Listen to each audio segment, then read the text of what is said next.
je n'ai pas connu mon père. Je vais vous dire, j'ai vu mon père 3 fois dans la vie. 3 fois dans la vie, je vais vous expliquer. Vous savez, quand j'étais petit, je vivais à Abidjan avec ma maman. Et puis je partais à l'école. 3 fois dans la vie, je vais vous expliquer. Vous savez, quand j'étais petit, je vivais à Abidjan avec ma maman. Et puis je partais à l'école. Et puis en l'an 2002, la guerre est arrivée. Non, avant que la guerre n'arrive, en l'an 2002, en 99 au moins, pardon. En 99, lorsqu'il y a eu le coup d'état de Guéhi, c'est là que on m'a envoyé chez ma grand-mère. On m'a envoyé chez ma grand-mère à Mans. Et quand j'étais à Mans chez ma grand-mère, je suis resté là-bas pour fréquenter parce que maman se cherchait. Voilà, maman ne pouvait pas avoir un garçon auprès d'elle pendant qu'elle était en train de se chercher et tout ça. Elle cherchait à sortir la tête de l'eau dans le cinéma. Elle cherchait à se faire connaître dans le milieu du cinéma. Elle cherchait à imposer son talent dans le milieu du cinéma ivoirien. Donc elle ne pouvait pas s'occuper d'un petit garçon qui était là. Donc en 99, lorsque la guerre, le coup d'état de Guéhi Robert est arrivé, maman m'a envoyé chez ma grand-mère à Mans. Donc j'étais avec ma grand-mère à Mans. Mais pendant tout ce temps, je ne savais pas qui était mon père. La seule personne que je voyais, c'était ma maman. Je vivais avec maman, je faisais tout avec maman. Et en l'an 2002, la guerre a éclaté. Quand la guerre a éclaté, je suis resté à Mans de 99 jusqu'à l'an 2004. Mais en l'an 2002, quand la guerre a éclaté, après ça, je suis resté parce que je devais revenir normalement en l'an 2002. Et je suis resté encore quelques mois après ça, la guerre a éclaté. Et quand la guerre a éclaté, en l'an 2004, c'est là maman a appelé ma grand-mère au village pour dire, ah, je veux que Stéphane revienne à Abidjan. En ce moment, j'étais à Mans, en l'an 2004. J'étais à Mans. C'est là ma maman a appelé ma grand-mère pour dire, ah, je veux que Stéphane revienne à Abidjan. Et c'est de mon retour pour venir à Abidjan, je suis allé dans un bureau avec une tante. Je me rappelle comme si c'était hier. Sur ma maman et sur ce direct-là, jamais de la vie je n'ai parlé de cette manière. Mais aujourd'hui, je vais vous conter un peu l'amour que j'ai pour ma maman et pourquoi est-ce que j'aime tant cette dame-là. En l'an 2004, lorsque je revenais de Mans à Abidjan, je suis parti avec une tante qui devait me ramener à Abidjan, qui venait à Abidjan. Nous sommes partis dans un bureau. Et dans le bureau, on a croisé un monsieur. En ce moment, le monsieur travaillait à Radio de Mans. C'est-à-dire, Radio de Mans, là. C'est là-bas ce monsieur-là travaillait, à la radio, à Mans.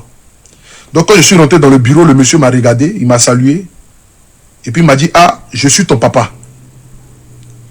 Imaginez-vous, en l'an 2004, je suis né en 90.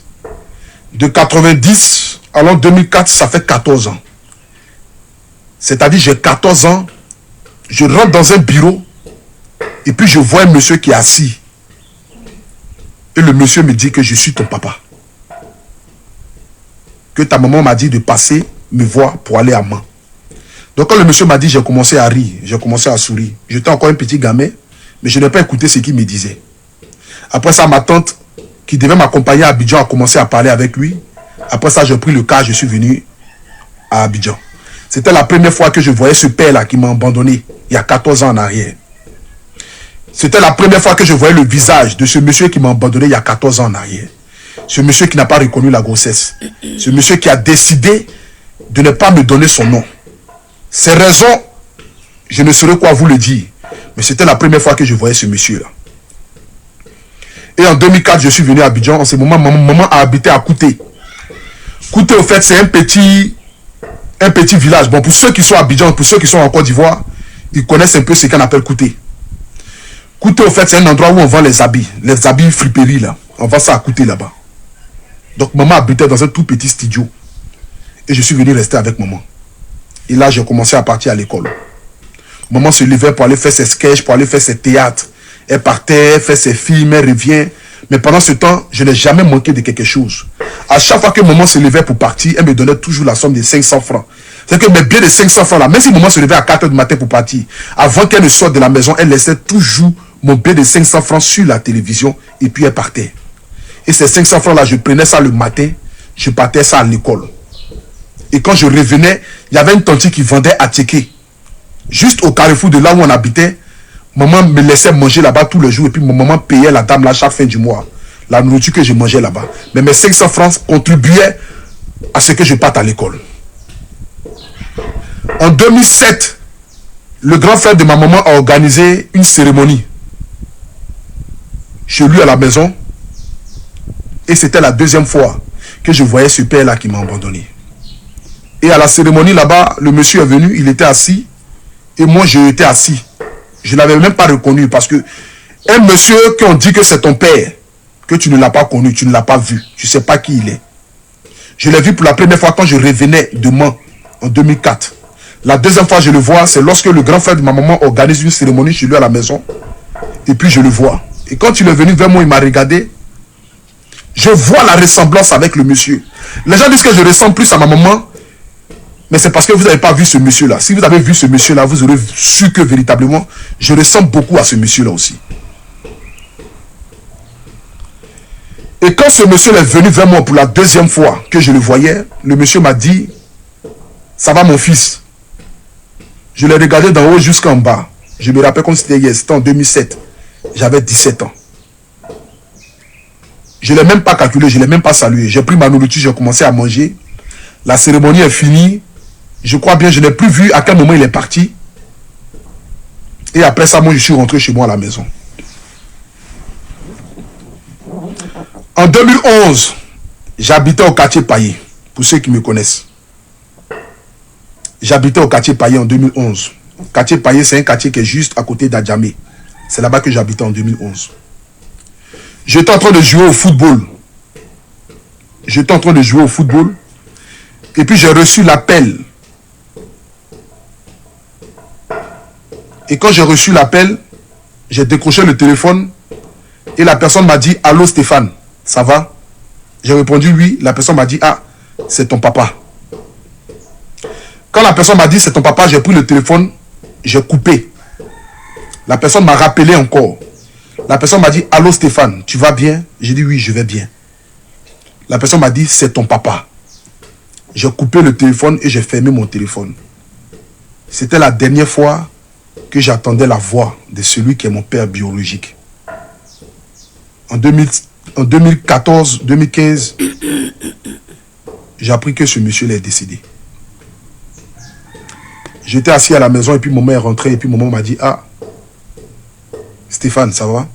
J'ai dit oui, ça va. Elle dit, je vais te parler. Je me suis assis. Elle dit, ton vrai père est décédé. C'est-à-dire que la dernière fois que j'entendais parler de lui, la dernière fois que j'ai entendu sa voix, c'était ce jour-là où il m'a appelé au téléphone. Et puis il m'a dit, allô Stéphane, c'est ton papa. C'est-à-dire les deux fois où il m'a dit, c'est ton papa. Pour toutes les fois où j'ai pensé avoir auprès de moi, vous savez, tellement j'étais en manque parce que j'étais un enfant qui vivait avec sa maman.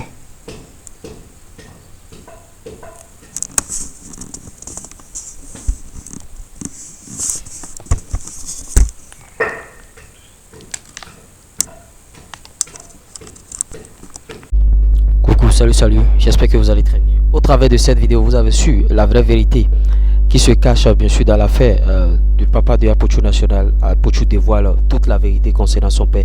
C'est vrai que lors de son concert au Palais de la Culture, sa maman a parlé de son père et ça a fait beaucoup de tollé sur la toile. C'est vrai qu'ici, on n'a pas partagé l'information. Apochou parle et clarifie enfin l'affaire de son papa et bien sûr dévoile toute la vérité. Il n'a pas connu son papa comme il a dit et c'est quand son père est décédé, après bon il a su que son père est parti, donc ils n'ont pas eu de réel rapport et tout, mais après il a été adopté par son beau-père, c'est-à-dire sa maman s'est mariée avec un autre monsieur et c'est le monsieur qui lui a donné le nom de famille Agbri, le nom qu'il porte aujourd'hui et il est fier de ce monsieur.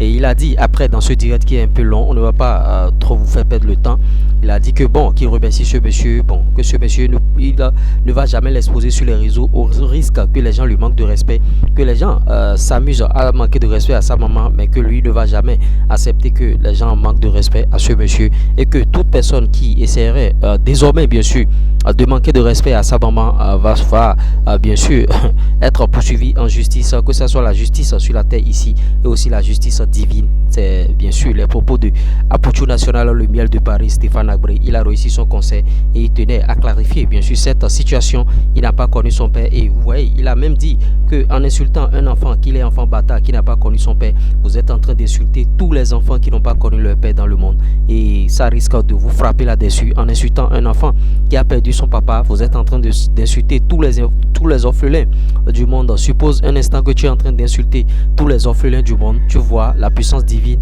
pourra te frapper aussi, tu vois. Donc sachons ce que nous disons sur les réseaux. Apocho National a tenu à le clarifier qu'il n'y aura plus de pardon désormais pour tous ceux qui s'attaqueront à lui ou bien à sa maman. Vous allez le voir derrière et j'espère que vous avez suivi de bout en bout cet entretien de Apocho National. Donnez vos avis en commentaire, on essaiera d'en débattre. On ne saura terminer sans partager cette grosse opportunité avec vous. Pour ceux qui ont envie de faire des contenus sur YouTube et à être monétisés, gagner de l'argent, un seul contact, plus 229 53 63 87 30. Le numéro est en commentaire épinglé et en description de cette vidéo. Vous voulez des publicités, des promotions sur la chaîne, nous sommes là, même numéro. Notre adresse mail aussi est en commentaire épinglé et en description de cette vidéo. Notre groupe WhatsApp est aussi en commentaire épinglé et en description de cette vidéo. On se dit à tout à l'heure pour d'autres informations. Ciao.